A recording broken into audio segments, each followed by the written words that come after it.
কৈছে আমাক দৰমহা কম, ৰান্ধনীয়ে কৈছে আমাক দৰমহা কম, আশাই কৈছে দৰমহা কম, 1 অক্টোবৰৰ পৰা এই দৰমহাবিলাকো মই বঢ়াই দিম। কোনোবাই কৈছে মোৰ স্কুল প্ৰাদেশিকৰণ হোৱা নাই, তাৰো নতুন নিয়ম বনাম যাতে আৰু স্কুল প্ৰাদেশিকৰণ হ'ব পাৰে। টিউটৰে কৈছে দৰমহা কম, তাৰো দৰমহা বঢ়াই দিম যিমান পাৰো। কতো সমস্যা ৰাখিব খোজা নাই, মানুহৰ কাৰণে আমি কাম কৰিব খুজিছো। আৰু আপোনালোকে যেতিয়া আশীৰ্বাদ দিয়ে, কাম কৰাৰ ইচ্ছা আৰু দুগুণে বৃদ্ধি হয়। এই পঞ্চায়ত ইলেকশ্যনত আপোনালোকে মুখ্যমন্ত্ৰী মহোদয়ৰ গুৰুত্বপূৰ্ণ বক্তব্য শুনিলে। এতিয়া আহিছোঁ দ্বিতীয়টি খবৰলৈ। BEd ডিগ্ৰীধাৰী প্ৰাথমিক শিক্ষকে অধ্যয়ন কৰিব লাগিব ছমহীয়া পাঠ্যক্ৰম, ডিজাইন কৰা হৈছে সেইটো পাঠ্যক্ৰম। সুপ্ৰিম কোৰ্টৰ নিৰ্দেশনাৰ ভিত্তিত এই ব্যৱস্থা গ্ৰহণ কৰা হৈছে। অৰ্থাৎ প্ৰাথমিক বিদ্যালয়ত যিসকল BEd ডিগ্ৰীধাৰী শিক্ষক আছে, বিশেষতঃ লোৱাৰ প্ৰাইমেৰীত, তেওঁলোকৰ কাৰণে এই ছমহীয়া যিটো ব্ৰিজ কোৰ্চৰ ব্যৱস্থা কৰিছে। আৰু প্ৰাথমিক বিদ্যালয়সমূহত কৰ্মৰত BEd ডিগ্ৰীধাৰী শিক্ষকসকলে পুনৰ ছমহীয়া এক চাৰ্টিফিকেট পাঠ্যক্ৰম কৰিব লাগিব। উচ্চতম ন্যায়ালয়ৰ নিৰ্দেশনাত ছমহীয়া হেতু পাঠ্যক্ৰম প্ৰস্তুত কৰিছে। আৰু বিশেষ এক শ্ৰেণীৰ শিক্ষকৰ ক্ষেত্ৰতহে নতুন পাঠ্যক্ৰম গ্ৰহণ কৰা বাধ্যতামূলক হ'ব।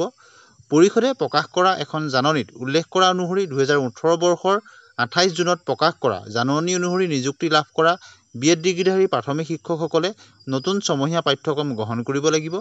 উচ্চতম ন্যায়ালয়ে এই সন্দৰ্ভত চূড়ান্ত ব্যৱস্থা কৰাৰ দিনটোৰ পৰাই অৰ্থাৎ 2023 বৰ্ষৰ 28 নৱেম্বৰৰ পূৰ্বে পৰিষদৰ জাননী অনুসৰি লাভ কৰা BEd ডিগ্ৰীধাৰী শিক্ষকসকলেহে ছমহীয়া হেতু পাঠ্যক্ৰম অৰ্থাৎ 20 পাঠ্যক্ৰম তেওঁলোকে গ্ৰহণ কৰিব লাগিব।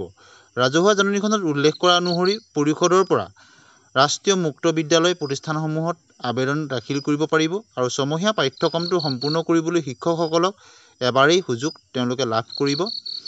আৰু ৰাষ্ট্ৰীয় মুক্ত বিদ্যালয় প্ৰতিষ্ঠানসমূহৰ পাঠ্যক্ৰম আৰম্ভ হোৱাৰ পাছত এবছৰৰ ভিতৰত তেওঁলোকে অংশকালীন শিক্ষকসকলে পাঠ্যক্ৰমটো সম্পূৰ্ণ কৰিব লাগিব। আৰু লক্ষণীয় যে এটা গোচৰৰ শুনানি গ্ৰহণ কৰি উচ্চতম ন্যায়ালয়ৰ এখন বিচাৰপীঠে দিয়া নিৰ্দেশনাৰ ভিত্তিত ৰাষ্ট্ৰীয় শিক্ষক শিক্ষা পৰিষদে নতুন পাঠ্যক্ৰম প্ৰস্তুত কৰিছে। আৰু উচ্চতম ন্যায়ালয়ে দেশৰ সকলো ৰাজ্য আৰু স্বায়ত্তশাসিত ৰাজ্যসমূহলৈ সংশ্লিষ্ট নিৰ্দেশনা প্ৰযোজ্য কৰিবলৈ সংশ্লিষ্ট কৰ্তৃপক্ষক তেওঁলোকে নিৰ্দেশ প্ৰদান কৰিছে।